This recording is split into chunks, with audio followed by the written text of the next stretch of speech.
আসসালামু আলাইকুম, কানাঝান পেজ থেকে কায়নাত বলছি। তোমাদের জন্য নিয়ে আসলাম নতুন একটি ছোট্ট কুকিং ব্লগ। তো তোমরা দেখতে থাকো।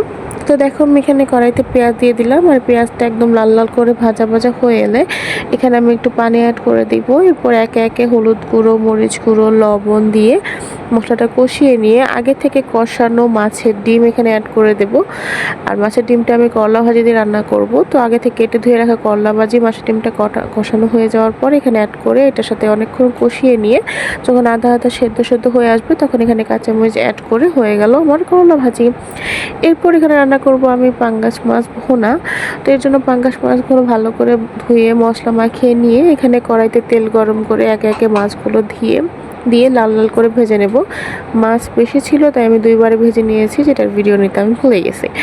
তো দেখো, এখানে মাছগুলো অর্ধেক হয়ে আসার পর আমি এগুলো উল্টে উল্টে দিচ্ছি। তো এরকমভাবে কয়েকবার উল্টালো পাল্টানোর পর যখন একদম লাল লাল করে ভাজা ভাজা হয়ে যাবে তারপর আমি মাছগুলো নামিয়ে নিব। আর এখানে আমি দুটো শিং মাছ ভেজে নিয়েছিলাম, কারণ আমার হাজব্যান্ড পাঙ্গাস মাছ খাবে না। তো ওর জন্য আমি শিং মাছটা ভুনা করব। তো এখানে দেখো, আমি কড়াইতে সেই ভাজা মাছের তেলের উপরে পেঁয়াজ, থেতো করে দেয়া পেঁয়াজ দিয়ে, টমেটো দিয়ে একে একে হলুদ গুঁড়ো, মরিচ গুঁড়ো, লবণ দিয়ে মশলাটা ভালো করে কষিয়ে নিয়ে অনেকক্ষণ ধরে এরপর এখানে পানি অ্যাড করে দেবো যতটুকু আমার ঝোল প্রয়োজন ততটুকু অনুযায়ী। পানিটা বলক এসে গেলে এখানে একে একে সবগুলো মাছ আমি দিয়ে দিব। আর দেখো, আমার যতটুকু ঝোল প্রয়োজন তারপর কাঁচামরিচ, ধনেপাতা দিয়ে নামিয়ে নেব। এটাই ছিল মাছ। আর এরপর এর সাথে ছিল 3 ধরনের ভর্তা। আজকের জন্য এতটুকুই। আল্লাহ হাফেজ।